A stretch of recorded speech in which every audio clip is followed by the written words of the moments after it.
Hi, welcome to City Girls with Country Roots. Today, I'm going to show you how to plant onions in a raised bed. I like to go ahead and order my onion sets from Dixondale Onion Farm. I found out about them a few years ago, and they have very good onion sets and stuff. So I tend to just order my bulbing onions like that I want to actually turn into cooking onions, as I would say, from them. Now, when it comes to my bunching onions, I go ahead and I do those from seed and plant them out myself. But I thought that I would show you today how to plant wonderful starts like these that they send you. And these are all like first year. You have to sometimes be careful when you go to the store and you see the ones that just have the bulb. A lot of times those are second years. And with onions, they are what they call biannuals. And what the biannual is that onions, they make a bulb one year, and the next year they just go to flower and create their seeds. So the one good thing about Dixondale is that's not anything that you have to worry about. When you get them, they're not going to just go to seed on you on their first year. Now, I have had some that I left in there in the following year. I just left them there deliberately to kind of get some seeds from them, and that's exactly what they did. Do know that anything that I mention in my video, I am not sponsored by. So don't worry, there won't be any links down there to click, unfortunately. Now, I am planting my onions this year in my Vago 17-inch raised bed. This is now going to be my second year using my Vago beds. I have truly enjoyed them. I have 3 of them. I'm hoping to eventually keep changing out my wood ones for them as we go along. The first thing that I would say, and this is just what I do, I use this, as I said, I'm not sponsored by anybody, but if you want to see it, it is this high yield and blood and bone meal. And what I like to do is just take some in my hand and just kind of spread it around the area. Now, I will also put some in their little trench. But what I have found is, let's say that you're planting your onions and maybe you didn't count for the fact that you had a lot more onions than what you realized. This works out real good. I mean, like real good. And I just like to kind of get in here and mix it into the soil. This will also act as a little bit of my side dressing along the way. And as I said, if you look up and the next thing you don't realize is that you have more onions than what you phantom, then this just kind of helps you out. Because normally with Dixondale, you get about 30 to 40 sets of onions in each one of their bunches.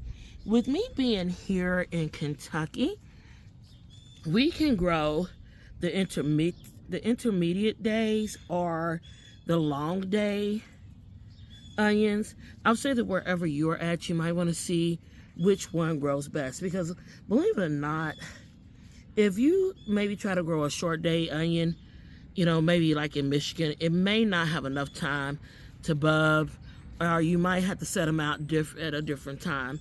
And when you tend to buy them from big box stores, they don't tend to tell you that it is whether it's a short day, long day, or if it is intermediate. So that is one good thing about when you are ordering from places like Dixondale, that you will know exactly what type of onion you are getting. In my order, I end up getting the red candy apple, because I did their sampler pack. They do like the sampler pack, and that's what I like. I like the sampler pack. So I got one that's called the red candy onion. I also got one that's called Superstar. That would be the white onion. And then I just got a regular candy, standard yellow onion in my sampler pack. I would say probably overall, looking at the sampler pack, I probably got about 120 onions, give or take. So that is a give or take, definitely. What you see me do now is you put like a little shallow trench, no more than about 1 inch to 2 inches deep. Because the thing is, you don't want to bury your onion set that deep. If you bury them too deep, they will not bud. Of course, I'm eyeballing this. I just tend to plant my onions no more than about 2 inches away from even each other. And that's going to be a good 2 inches coming even down my row and even about side to side. I found that I get decent sized onions. I'm not necessarily worried about growing a state record size onion. I just need a good, decent sized cooking onion that I can cook with. So I found that works very well for me and my family, as said. Now, if you want those big ones and supersized ones, then I would definitely say make sure that you probably spacing out at least 4 inches very easily to allow for the bulb to bulb up some more. 2, you also want to make sure that you're getting them out in enough time for that to happen.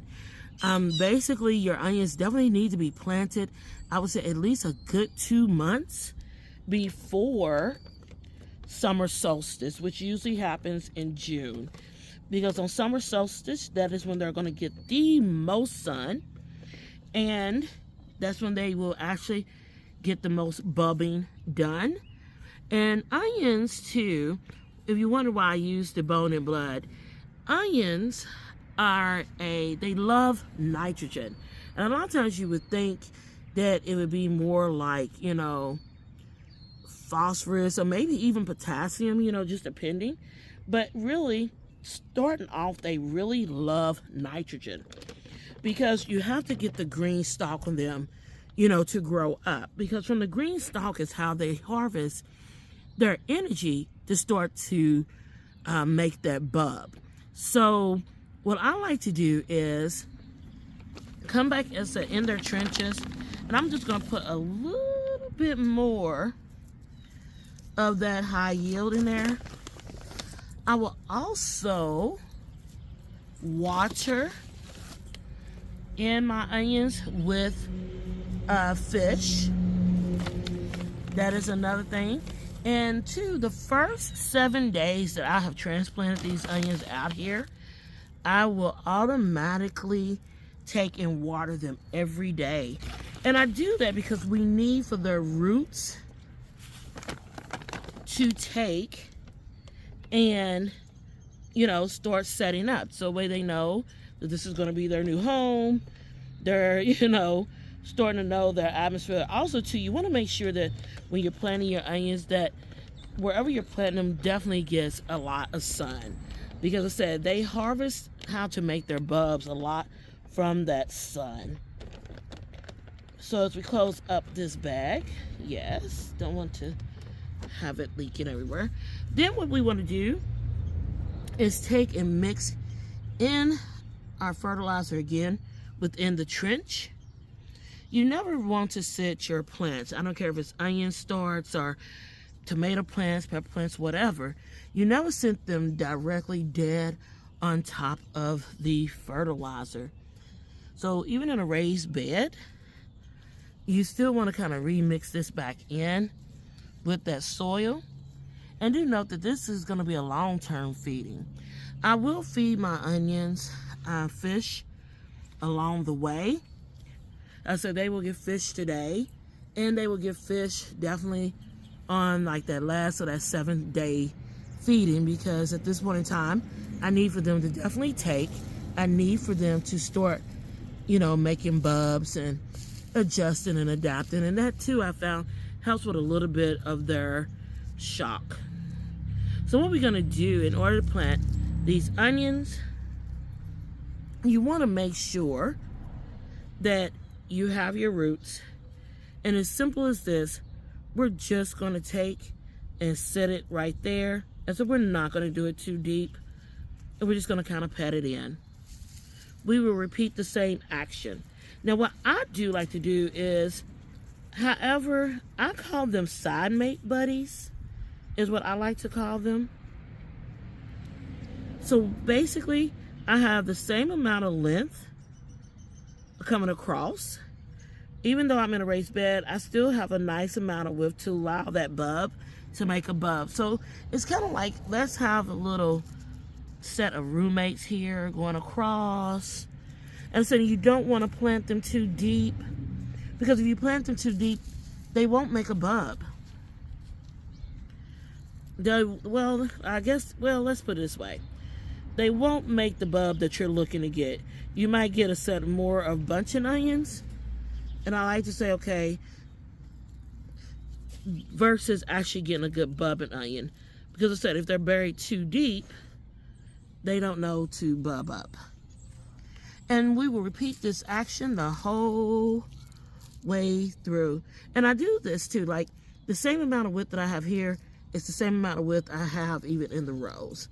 You can do like what I call stagger it, if you want to do that too, to kind of like sometimes save room, or even get nice size onions. You can always stagger them. But I kind of do the side to side method, and it works very well for me. And I do get decent size onions. As I said, I'm not in to win a state fair championship with mine. I just need onions that are going to be decent for us to cook, save a little bit of money at the grocery, because I'm here in Kentucky, and really to buy like a bag of onions right now for us is not necessarily over expensive, but you know, every dime does count. So if I can get at least 100 onions and cut costs that way, you know, $5 is $5. And that's basically for like even the organic onions. I think like the non-organic onions are about $3 a bag. So, but yeah, that's basically how we do it. And I said, and from here, I will take and water them in so that they can start to set up their roots. And we will water them in every day for 7 days. Now, if it rains, then yeah, you don't have to come out and water them. But if it's not raining, then you will want to definitely water them in for 7 days. That just to me helps them to set up, not being so much like root shock, and it gets them established, and they are pretty good to go. Well, I hope that you have enjoyed this demonstration on how to sow your onions. And let me know down in the comment section if you have any other questions. If you like this tutorial, please hit that like button, as well as if you haven't already subscribed to my channel, please subscribe. I will be releasing more videos on the how-tos. Then I like to keep things fairly simple. And that's it. Onions, they don't take a lot. They're a pretty easy crop to grow.